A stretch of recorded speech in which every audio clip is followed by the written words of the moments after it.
Ako po si MJ Bermudo. Ngayon, nakatira po ako dito ngayon sa Taiwan, pero hindi po ako talagang nakatira dito ngayon. Kasi po, pinalayas po ako ng mga parents ko kasi po ako isang lesbiana. Dahil po di ako tanggap bilang lesbiana, pinalayas. Ngayon po, nakatira ako sa mga kaibigan ko, sa iba-iba. Okay, bali ako po si Jetro Juarez. May kinakasama po ako ngayon, bali mag-5 years na po kami. Yung 3 years na yun, panay kami tago. Tapos yun, siyempre inuhuli kami ng magulang niya. Pilit kami pinapaghiwalay, yung minsan muntik na umabot sa idemanda ako. Tapos may time na nilapitan na nga ako nila Ella para isali ako sa galang. Kumbaga isinama niya kami, pinaliwanag niya kung ano ibig sabihin ng mga ginagawa nila.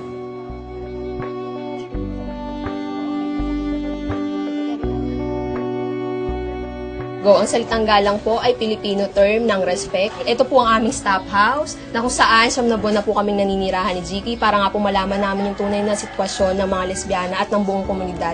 At ang pagtingin ng mga straight people sa mga lesbiana ang aming kasamang inulit.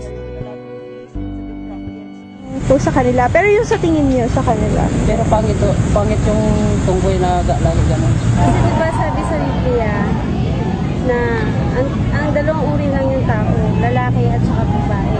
So hindi niya inaalaw yung tomboy or yung bakla. Because I didn't know that we have also lesbians here in the Philippines. Makikita po yung hindi tuwirang pagtanggap sa mga lesbiana na kung saan marami sa kanilang kinukutya sa pagiging lesbiana. Hindi pa kasi nakakatikim yan ng luto ng Diyos. Kaya magiging lesbiana rin yan kapag ka naranasan na yun. Yung tinatawag pong corrective rape yun. Problema rin sa trabaho dahil hindi sila tinatanggap dahil sa kanilang physical na kaanyuan at ang kanilang kasarian na pagiging lesbiana. Na kung saan naniniwala po kasi ang galang sa karapatang pantao ng mga lesbiana, bisexual at trans men.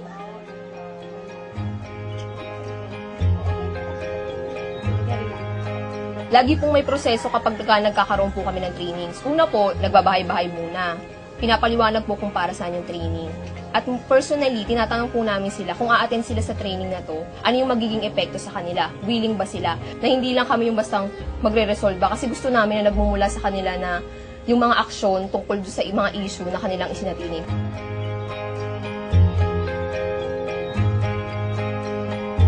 We've been around in the community only for the last 3 years, and so the kinds of changes that we've seen so far are mostly at the level of the individual. We believe that they have begun to trust us and they have begun to articulate their needs and have actually believed that they can have actual change and do it themselves in the community. Ito po yung LAM, Lesbians Alliance Movement, babaeng nagmamahal sa kapwa babae. Ito po, tinatag namin to para sa karapatan namin. Nagkaroon kami ng makakapitan para magsama-sama kami lahat, or ako, na para maging matatag sa lahat ng sasabihin nila. So, kumbaga parang mas naiintindihan ko ngayon na kung bakit kami ganito, na at kung bakit kami nagsasama-sama para ipaglaban ngayong karapatan namin.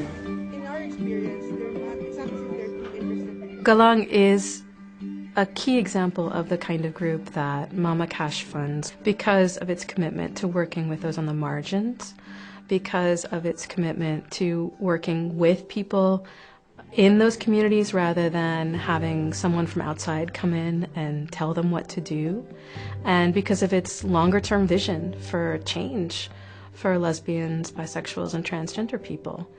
Galang is a great example of a self-led lesbian group that's taking leadership to make a visible organization of lesbians. It's taking leadership in articulating the marginalization the urban poor lesbians in Metro Manila go through.